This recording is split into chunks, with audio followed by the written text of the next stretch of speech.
ये दुर्भाग्यपूर्ण है, लेकिन अगर अयोध्या के मतदाताओं के हिसाब से देखा जाता है तो 1,04,000 वोट लल्लू सिंह जी को मिले हैं और 1,04,000 वोट जो है अवधेश प्रसाद को मिले हैं। तो अयोध्या के मतदाताओं ने तो प्रयास पूरा किया, लेकिन फिर भी कहीं ना कहीं कोई कमी रही है, जिस कमी की वजह से आज अयोध्या वासियों को अनेक प्रकार के ताने सुनने पड़ रहे हैं। हम सनातनी नहीं हैं, हम विधर्मी हैं, आदि आदि इस प्रकार के वातावरण लोग फेसबुक पर और यूट्यूब पर अपने अपने भड़ास निकाल रहे हैं। ठीक है, स्वाभाविक है। अयोध्या में राम मंदिर का निर्माण हुआ था, अयोध्या अति उत्साहित थी, इसमें कोई दो राय नहीं है। लेकिन अब ये कहाँ से कमी रह गई, राजनीतिज्ञ लोगों को मंथन करने का विषय है। महात्माओं ने तो वोट सबने दिया है, ऐसा नहीं कि महात्माओं ने वोट नहीं दिया है। संत महात्मा जो भी हैं उन सब लोगों ने वोट भारतीय जनता पार्टी को राम मंदिर के पक्ष में किया है, इसमें कोई दो राय नहीं। अब ये जो लोग गृहस्थ लोग हैं, किसी की दुकान टूटी, किसी का मकान टूटा, किसी का रास्ता चौड़ा हुआ, इन विषयों पर अगर इन लोगों ने वोट नहीं दिया तो ये उनके लिए दुर्भाग्यपूर्ण है, क्योंकि अयोध्या के चौड़ीकरण के बाद अयोध्या का विकास दिखाई पड़ रहा है, लोगों को दिख रहा है। चौड़े चौड़े रास्ते, अच्छी अच्छी दुकानें, अच्छे अच्छे मार्ग। अगर ये भी चोरी चांदनी रात नभावा, चोर व्यक्ति जो होते हैं उनको रात्रि ही अच्छी लगती, चांदनी रात अच्छी नहीं लगती है। तो ये निश्चित बात है, कुछ लोग इस मानसिकता के रहे होंगे जिन लोगों ने वोट नहीं किया है। ये निश्चित बात है कि हम भी व्यथित हैं। इस वातावरण को सुन करके अत्यंत व्यथा हो रही है कि आज अयोध्या का एक बहुत गलत संदेश गया है, क्योंकि अयोध्या को वोट करना चाहिए था, राम मंदिर के पक्ष में करना चाहिए था, हिंदुत्व के पक्ष में करना चाहिए था। लेकिन हिंदुत्व के सामने जातिवादी लोग हावी रहे और उन लोगों ने इसका लाभ उठा लिया। अब ये दुर्भाग्यपूर्ण है, मंथन करने का विषय है।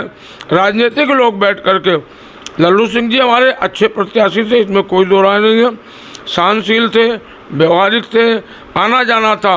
और अब जो प्रत्याशी है वो अयोध्या की तरफ झांकेगा भी नहीं, अयोध्या को देखेगा भी नहीं, अयोध्या की तरफ कभी आएगा भी नहीं, उसका कोई लेना देना नहीं अयोध्या से। इतने बड़े आंदोलन में आज तक कोई सुख दुख में वो व्यक्ति कभी अयोध्या नहीं आया है, अवधेश प्रसाद। इसलिए ये वोट जो भी पड़ा है बहुत गलत पड़ा है और इससे पूरी दुनिया में बहुत गलत संदेश गया है।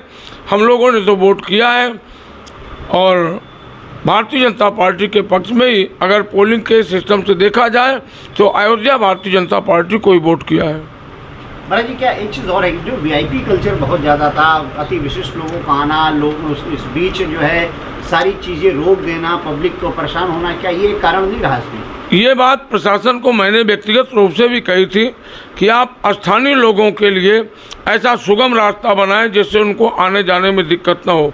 वीआईपी कल्चर इतना आ गया कि अयोध्या के लोग परेशान हो गए और उस परेशानी का नुकसान इस वोट के समय में उन्होंने उठाया है।